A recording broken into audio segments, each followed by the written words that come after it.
All right, YouTube. I want to do a video on this cordless electric ratchet that I got off eBay. It is branded Loom Boom, but this is the generic electric ratchet that you can get for like $50 and below on eBay. If you look at the design, where the trigger is, the grip style, all that, this is the generic eBay cordless ratchet. It just has a sticker here named Loom Boom.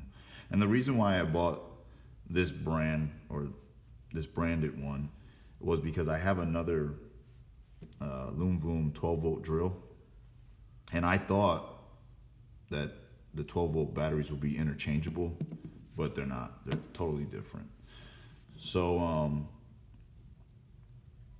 I've owned this ratchet for 2 years, and I've done lots of jobs with it because not only I've done jobs in my house on my own cars, I do donate my time sometimes, and I fix other people's cars, labor for free, essentially, the parts they have to buy, but just to help people.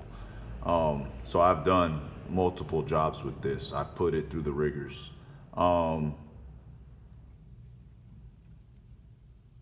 This I think this one cost me about $45 with one battery, but you can get it for, I think, $50 in that range with two batteries, I believe, on eBay. And that's what I recommend if you do purchase this, is to get two batteries. However, this battery has good life. I've done 3 jobs before I needed to, sometimes more than that, before I needed to recharge it. So it doesn't die too quickly. You're not gonna have battery issues if you have purchase one with one battery.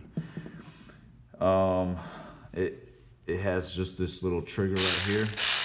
Has the on and off switch, so if you put it in your bag or something, it won't, accidentally push up against something, and then when you need it for a job, it'll be dead because it was on the whole time. But if you're like contemplating, or you're on the fence, like, should I get this cheap thing or do I save more money to buy a better quality one? You should always buy a better quality one, but I'm totally happy with it, and I was gonna buy this real quickly, and I do have the money for a better one, and I do have some M12 stuff, but I don't have the M12 ratchet yet. But I see no point right now in buying a better quality cordless ratchet, because this one has totally done the job, and I've not had one issue with it. I also, this battery actually fell inside of an oil pan full of oil, and it still works. So you do have to maintenance it sometimes. I've done that. Pull those rings off. It'll come apart, and then you just put oil in it. The light's not that great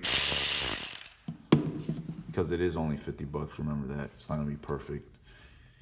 But because when I purchase these things off the internet, especially eBay, I do a lot of research. I'll go online, YouTube some people using it, watch how the product performs, or how it doesn't perform, right? And I pulled the trigger on it because it was cheap enough to do that, and I've been happy with it. So I'm not gonna replace it yet. And when it dies on me, I will buy a better quality. And I'll give you an example. Like, I was on the fence about buying a cheap impact wrench off eBay. So I did, I saw the different brands they had, and I would YouTube them, and you would see people using them. It'll work, or it'll work on 2 lug nuts, and then on the third one, it wouldn't pull it off. They always had issues with them, or they just weren't performing that great. They were getting the job done, but it was doing a lot of impacts. So I was like, no way, I'm just gonna go purchase this rigid octane where I have no problems with it, and spend the money. So I do know when to cheap out on tools and when not to cheap out on tools. But again, if you're questioning an electric ratchet and you're like, I don't know if I want to buy that, go ahead and do it. You will not be dissatisfied with this. If you are, you can comment on my video and say, hey, I just bought this thing and it's crap. Now, I'll tell you, this is not going to break loose every bolt on its own. You know, when you just pull the trigger, it breaks it loose. Some bolts, you're just going to have to break it and then pull the trigger and it comes right out. So just be mindful of that. I think like the Milwaukee M12, it can break loose some bolts that are like torqued down to about 45 foot-pounds of torque. I would say this one's like in the 30s or 20s. You know, it can break it. It's not weak at all though. This is not a weak tool. This is a good performing tool. It's pretty strong and it's pretty quick and very durable. So if you are questioning whether to buy this or not, go ahead and buy it. All right, guys, so that's just my video. If you have any questions on this, just let me know and I'll respond to you. Take care.